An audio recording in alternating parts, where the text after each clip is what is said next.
Hey, what's up guys? I'm going to be talking about screen memories and how they could be central to the mysterious case of Danny Filippidis. This is the gentleman who went missing while skiing with his friends in upstate New York and then found himself in Sacramento, California 6 days later with no recollection of those 6 days. So check out my previous couple of videos about him to see the basic facts of his case.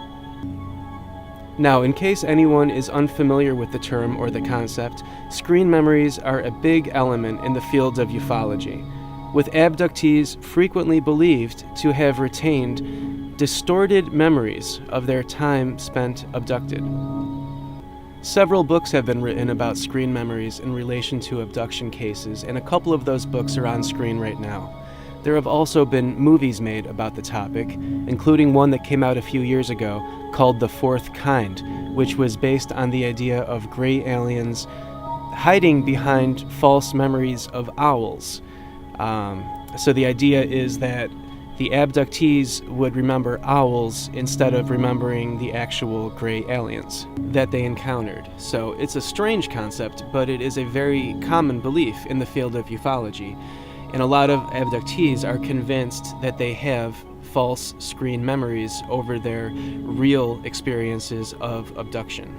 Another aspect is that the abductee will usually be missing his memory for the majority of the experience, with only a few small bits of very vague, distorted memories left over. So the case of Danny Filippidis strongly resembles that widespread belief of false memories being placed over an abductee's actual memory of a time period that cannot be remembered.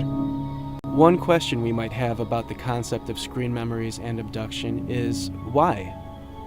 If people are being abducted and having their memories erased, then why not just leave it at that? What's the purpose of also adding in false memory?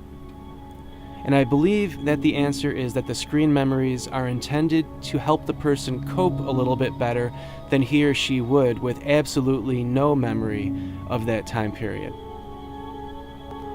And so, in Danny's case, he has the vague memory of riding in the back of a large truck driven by a friendly truck driver. And while that is really not much to go on, I do believe that Danny is probably in better shape because of having those vague memories, as opposed to having absolutely no memory of what transpired during those 6 days. Also, screen memories often have a reassuring tone to them, which helps persuade the abductee that their missing time was no big deal, or that it wasn't as strange as it seems. And screen memories often contain clues as to what the person has actually experienced. So in this case, all he can remember is riding in the back of a truck driven by a friendly truck driver. And to compare that with the idea of alien abduction, there are the obvious similarities of riding in a vehicle that's being driven by somebody else.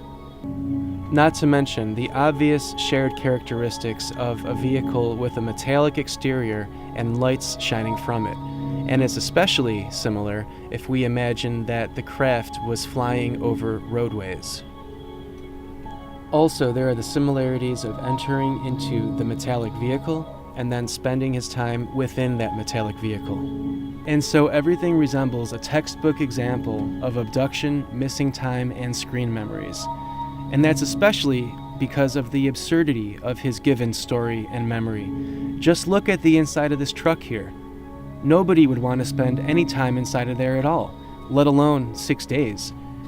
And even if somebody did want to spend a week inside of this thing, how would that work out logistically?